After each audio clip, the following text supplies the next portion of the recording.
भाष्यकार भगवान ने अपने भाष्य में लिखा है कैंकर्य लक्षण विलक्षण मोक्ष भाजः। इसका हिंदी अर्थ सीधा होता है कि जिस मानव में कैंकर्या के भाव आ गए, कैंकर्य नाम सेवा, सेवा के भाव जिसमें प्रकट हो गए हैं, सेवा जिनके हृदय में समा गई है, जन सेवा, परिवार सेवा, राष्ट्र सेवा, भगवत सेवा, संत सेवा, ये जिसके हृदय में समा गई हैं, कैंकर्य लक्षण, ऐसे लक्षण जिसके अंदर आ गए हैं, वो विलक्षण मोक्ष भाज। मोक्ष तो हर दुनिया कर लेती है, ज्ञानी भी कर लेता है, योगी योग के द्वारा कर लेता है, ज्ञानी ज्ञान के द्वारा कर लेता है, वेद पाठों से कर लेता है, अनेकानेक प्रकार से मोक्ष प्राप्त हो जाती है, पर विलक्षण मोक्ष भाज। विलक्षण मोक्ष केवल कैंकर्य भाव से जो आप लोग कर रहे हैं, भगवान के लिए बैठे उसी का तो कैंकर्य कर रहे हैं, और कर क्या रहे हैं, अर्थात उनकी सेवा स्मरण करने पर ही विलक्षण मोक्ष होती है, ऐसा भाष्यकार भगवान का कहना है। कैंकर्य लक्षण विलक्षण मोक्ष भाज। अब ये प्रश्न उठता है कि विलक्षण क्या है? विलक्षण मोक्ष उसे कहते हैं कि न तद्भास्यते सूर्यो न शशांको न पावकः यद गत्वा निवर्तन्ते तद्धामः परमं ममः। अर्जुन, वो मेरा परम धाम है, परम दिव्य लोक है, और उसी का नाम विलक्षण है, जहाँ प्रवेश होने के बाद निवेश नहीं होता, और ये जीव जब चाहे, जब मोक्ष स्वयं मोक्ष बंधन में नहीं बनता, आकर के आनंद लेकर चला जाता है, उस दिव्य लोक की प्राप्ति वो विलक्षण मोक्ष है। उस विलक्षण मोक्ष की प्राप्ति के लिए हमारा कैंकर्य ही प्रधान है, हमारा भाव ही प्रधान है, हमारा प्यार ही प्रधान है। योगियों को विलक्षण मोक्ष नहीं मिलती, सुनिश्चित है। विद्वानों को कभी भी वो मोक्ष नहीं मिल सकती, क्योंकि योग विद्वत्ता में अहम है, और जहाँ अहम का अंश रह जाता है वो पुनर्जन्म हो जाता है। जैसे किसी धान के ऊपर, जौ के ऊपर, चने के ऊपर, मूंगफली के ऊपर अगर थोड़ा सा छिलका रह जाता है और ज़मीन में डल जाता तो फिर पेड़ हो जाता है, और जब वो छिलका नहीं रहता तो फिर दोबारा नहीं उगता। पतला सा छिलका होता है मूंगफली का, छिलके को हटाकर डाल दीजिए नहीं उगेगी, और छिलके समेत डाल दीजिए उग जाएगी। अहम रूपी छिलका हम लोगों के अंदर रह जाता है, इसलिए पूर्ण मोक्ष को प्राप्त नहीं हो पाते।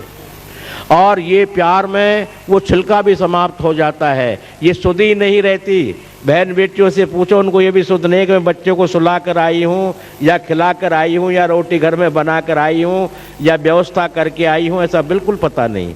यहाँ एक 10 मिनट के लिए दर्शन करने वाले 20 मिनट के लिए आए हुए, मुझे पता है, जानता हूँ, त्रिकालदर्शी हूँ, परंतु उनको 5 घंटे हो गए हैं। इसी का नाम विलक्षण मोक्ष है।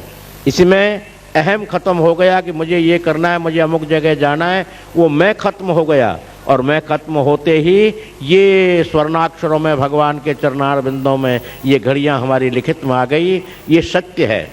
भाई रात्रि में मुझे भीड़ लगाने से कौन सा फायदा हो रहा है जी? परंतु ये विलक्षण मोक्ष है, इसी का नाम विलक्षण मोक्ष है। इसी को भागवत जन कहते हैं, इसी को भगवत भक्ति कहते हैं, इसी को परम आनंद कहते हैं, इसी को दिव्य मोक्ष परम गति कहते हैं, जो हम कर रहे हैं। सनक सनातन सनातन सनत कुमार चारों ऋषियों की परम मोक्ष क्यों है? वो सदा आनंदित रहते हैं। और मुझे तो यूँ बोलना पड़ा कि बच्चों के प्रति आपका अच्छा भाव, अच्छा प्यार अगर नहीं होता तो उठ के चल देते। क्यों? हर आदमी टेलीविज़न पर अच्छे अच्छे कलाकार, अच्छी अच्छी थिरकने, अच्छे अच्छे शब्द, अच्छे अच्छे बोल देखते हैं। ये तो बच्चे अपनी तोतरी भाषा में अपना कार्यक्रम कर रहे हैं। आपके अपने बच्चे हैं, आपके अपने ही आश्रम है, आपकी अपनी ही व्यवस्था है कि इसको बहुत अच्छे ढंग से आपने निभा रहे हैं। ये बहुत मुझे खुशी है। और भगवान का जन्म होने ही वाला है, थोड़ा ही समय है। भगवान के जन्म होने के पहले ही प्रार्थना तो कभी भी की जा सकती है। अजी भगवान का जन्म ये थोड़ा है माँ के पेट से लेंगे तो हमेशा रहते हैं, अणान कण कण में, जर्रे जर्रे में समाये हुए हैं। हम उनका महोत्सव मनाने जा रहे हैं, यही है। बाकी वो तो सदा रहते हैं, सर्वदा देश दिशा काले, उनको कहीं भी वो नहीं है, हर जगह पर मौजूद हैं।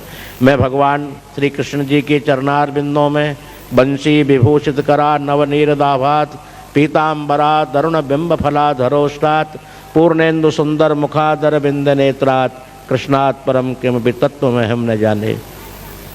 उन भगवान परम आनंद कंद युगल जोड़ी माँ राधिका भगवान श्री कृष्ण जो लक्ष्मी नारायण स्वरूप हैं दोनों ही, या राधा और कृष्ण है, वो हमारे लिए परम पूज्य हैं, हमारे परम आदरणीय हैं, हमारे हृदयवासी हैं।